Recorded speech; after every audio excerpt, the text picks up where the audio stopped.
My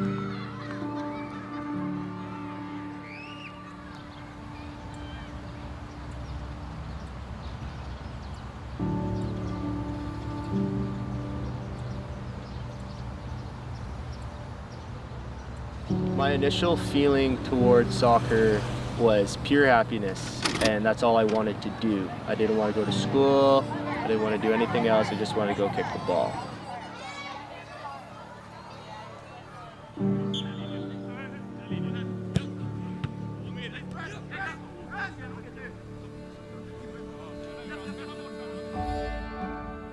And my approach to soccer changed when I got diagnosed with type 1 diabetes, because it all of a sudden became a lifeline, because exercise is so important in a type 1 diabetic's life. So I amalgamated the feeling of the pure happiness of playing and the freedom with, okay, I want to live a long, happy life, so I'm just going to go after it for as long as I can at the highest level that I can.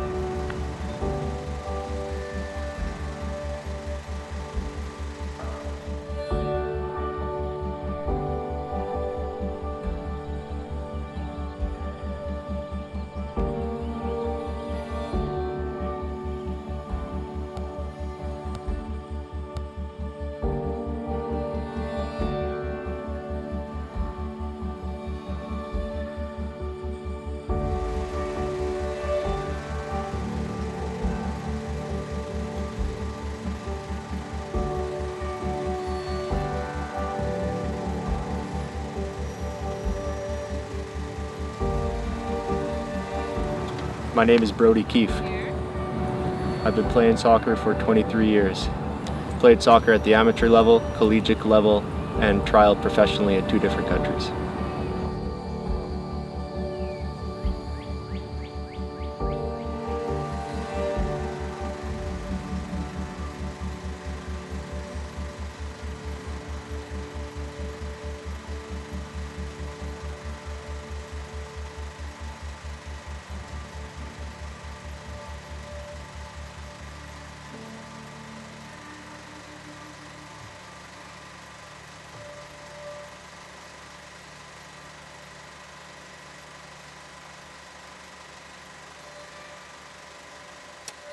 Well, it's different. Playing sports at a high level with diabetes, you have to be a lot more organized than people that don't have diabetes. You have to be considering an external factor that could potentially kill you at all times, and while performing at an elite level.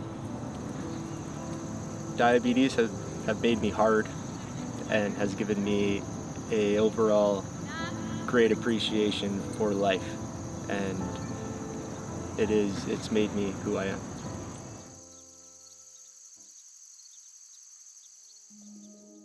I worked at the pediatric endocrine clinic at Victoria General. I was a pediatric nurse clinician in diabetes, endocrine, and cystic fibrosis for about the last 18 years. I worked as a diabetes educator as well as in endocrine and cystic fibrosis. So my role was to educate families that have been newly diagnosed with diabetes and to teach them how to manage it at home. I met Brodi, I think he was 13 years old. He was in the hospital. He had been diagnosed with type 1 diabetes, and so I met him and his family at that time on the ward to teach them about diabetes so they could go home. So in simple terms, diabetes is a chronic disease where your body either doesn't produce enough insulin or is resistant to insulin.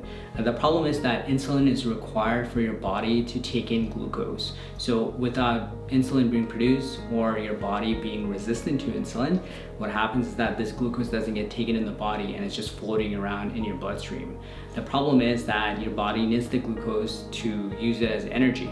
So when you're not having this, your body requires to use fat source to produce energy.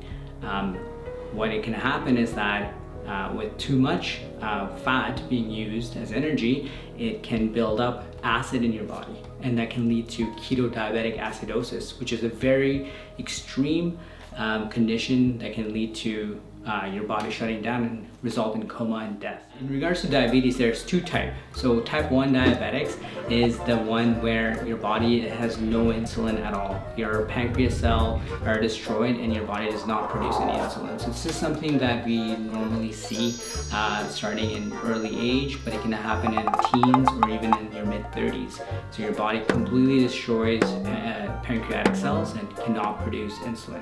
Whereas in type 2 diabetic, it has both a genetic component and an environmental component.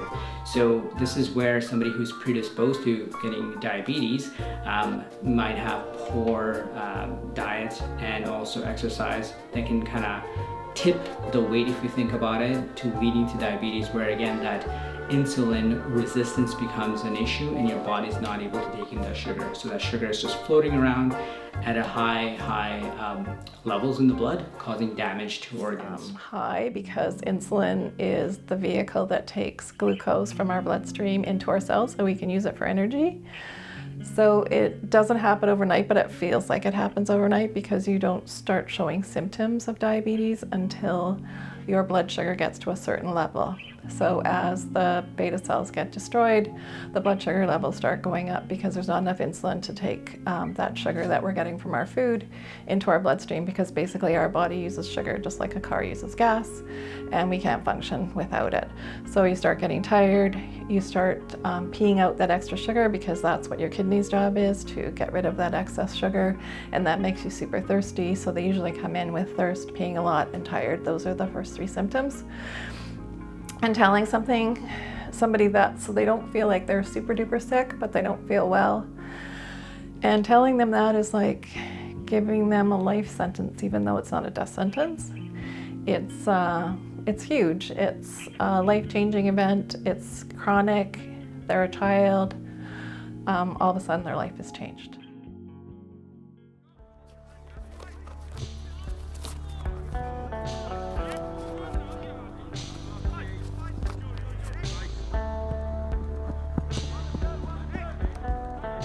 Diabetes has affected my sports and athletic dreams quite substantially. I was looked at as a liability at times when I was younger and was not picked for top teams, so I hid it and I learned how to manage it on my own, and then I trained like an animal to get to the level where I was at. But I wish I communicated it better throughout my career, and I only learned to communicate my diabetes to my coaches later on in my career. And if I was to change anything, I would change the way that I communicated. Welcome back to Mayo Clinic Radio. I'm Dr. Sanj Kakar. And I'm Tracy McCrae. According to the Centers for Disease Control and Prevention, more than 30 million Americans have diabetes. That's more than 9% of the US population. Diabetes means there is too much sugar or glucose in the blood, which can lead to serious health problems such as increased risk of cardiovascular disease, nerve and kidney damage, and problems with the eyes and feet. Along with the health problems comes the cost. On average, a person diagnosed with diabetes spends almost $8,000 a year on healthcare costs. It deserves its own month, doesn't it, diabetes awareness? Well, it does. I mean, the primary reason is that, as you were saying, unfortunately, it's a very, very common disease, and as you're alluding to, the cost, but even more the cost in human suffering. And the reason diabetes awareness is so important, it doesn't have to happen. I mean, because diabetes is a classic disease, you take care of it, you do not have problems, or you do, but very rarely.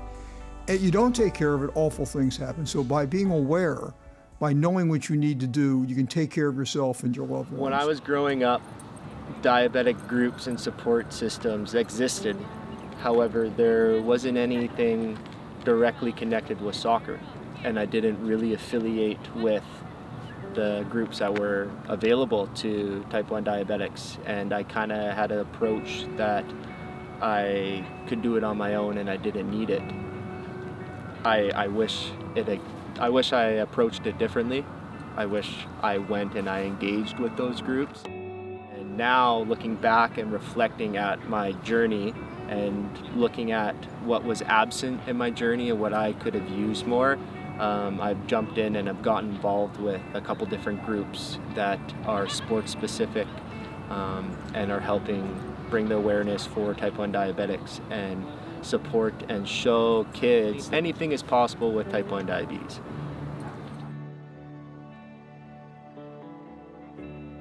The spotlight for diabetic athletes is small, however it is growing. And people that are diabetic and are at elite levels are being more open about it and are getting involved and are spreading awareness instead of hiding it and having to feel like they have to hide it, and are getting involved and helping people of all ages to show that you can achieve anything at the highest of levels while managing type 1 diabetes. A lot of people think, oh, like, you have diabetes, you can't really do a lot. That's definitely a misconception, because diabetics can do anything they want to do as long as they control the disease. It's actually only going to make them stronger. I wouldn't be who I am today without it, and I know it's helped my work ethic. It's supposed to be tough and, just deal with things and injuries, and everyone's hurting towards the end of the season, and you just kind of get through it. And I thought I was dying. I mean, I was tired all the time, going to the bathroom 4 or 5 times a night. Really couldn't eat anything. Couldn't gain my weight back. I was moody. It was just a struggle for 6 months, and I lost 32, 33 pounds. I thought it was just something I was going to bounce back from, and I think a part of me, just didn't want to know. The trainer called me into the office and said, we need to go see a doc. He said everything's going to be fine. I mean, you're going to be able to keep playing football. You're going to be able to do everything you want to do. I'd love to use my story to be able to, inspire kids that, get diabetes at 4, 5, 6 years old, and, they think it's the end of the world, and they think that, they can't have dreams, they can't, do what they want to do in life, and, that's entirely false. So you want me to show you how I felt before I had diabetes? I'm just right here. I'm right here. Let it go. After diabetes, exact same way. Yeah.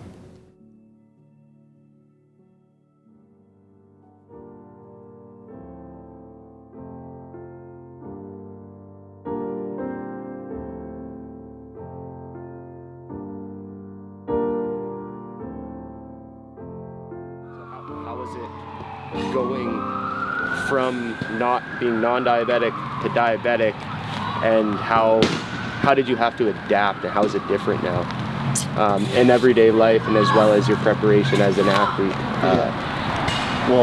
Preparation is huge. There's a lot to think about before I go about playing an intense exercise for several hours, and diabetes has definitely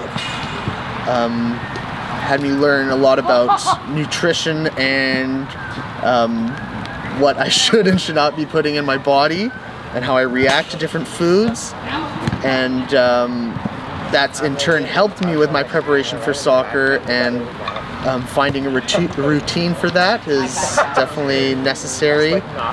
Eating several hours before, kind of sticking to foods that I know that will work best for me, and before I was diagnosed as a diabetic, I didn't really have that prep time. I would eat a bit before, but I wouldn't worry about as much what I'm eating, and I didn't really have to worry about crashing or going high blood sugar. So now that's helped me, and definitely helped me now in preparing for that, and probably performing, as I will know what makes me feel good and feel better, and I kind of stick with that sort of routine. So definitely a lot of prep and diet has changed a lot in the before and after. So you're saying now as a diabetic you're a better athlete, than a better, well-rounded athlete in your preparation compared to when you weren't diabetic. It forced you to be.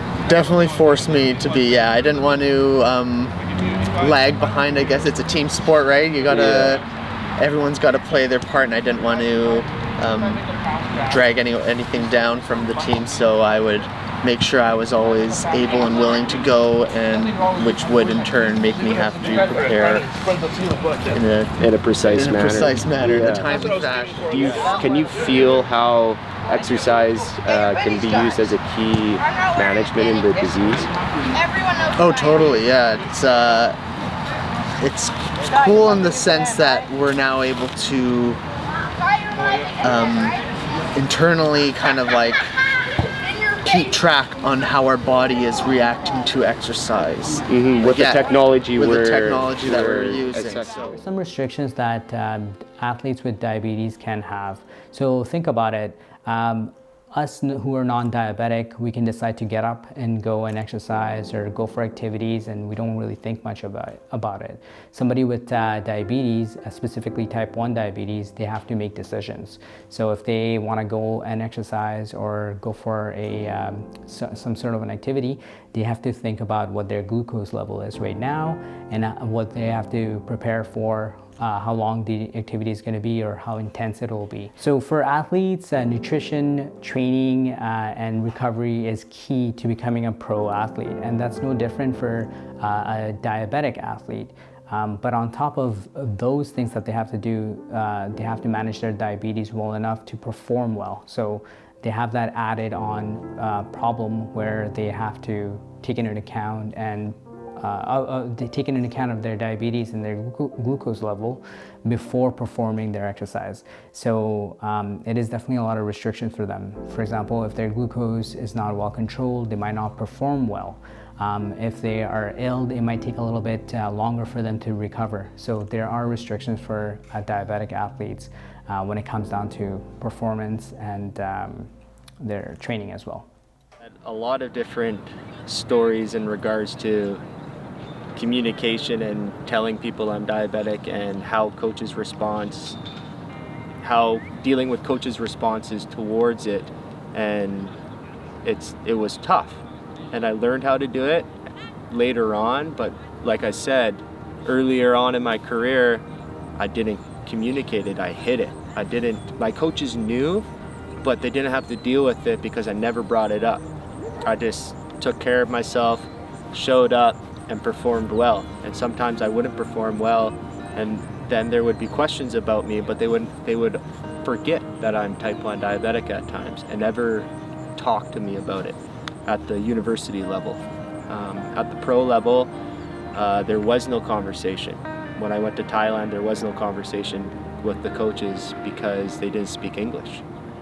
And trying to get a professional contract in a foreign country when you don't speak the language, you're not going to tell them that you have to take 5 shots a day in order to live. But even though I can perform at the highest level and go and get a contract, it's tough, and so I didn't communicate while I was in Thailand, at least.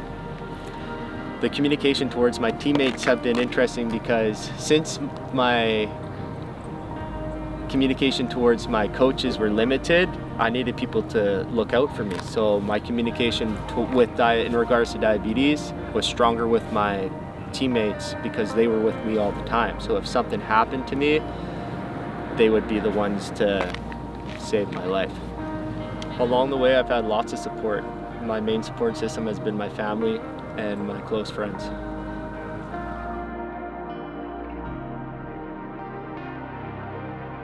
My dream for the future of diabetes ultimately is a cure for type 1 diabetes. Maybe it will happen in my life, but if it gets to happen in someone else's life, someone who has type 1 diabetes, awesome. That's what I want to see. Type 1 diabetic athletes have a different life than normal athletes. We have to consider everything that we put into our bodies. We have to be constantly checking our blood sugars, constantly thinking about what's next, constantly thinking about, okay, did I take too much insulin? Can I go to sleep now? Or do I have to stay up longer to make sure my blood sugar is okay so I don't go into a diabetic coma in my sleep? My first professional trial, when I got set up with our stay, it wasn't completely ready. So normally we would be set up in a hotel with refrigeration, with bed and whatnot. However, we were set up in a Thai boy orphanage with no refrigeration, no AC, at 35 degrees all the time. And so when I walked into the room and I saw there was no fridge, my first thought was, oh crap, where am I gonna keep my insulin? How am I gonna keep it cold?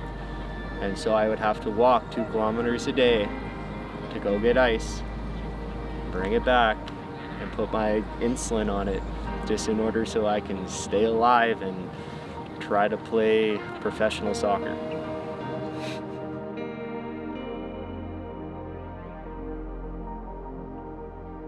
Organizations out there that have helped diabetes or people with diabetes have been the JDRF, Canadian Diabetes Association, and ones that I'm personally connected to are I Challenge Diabetes and Diasport.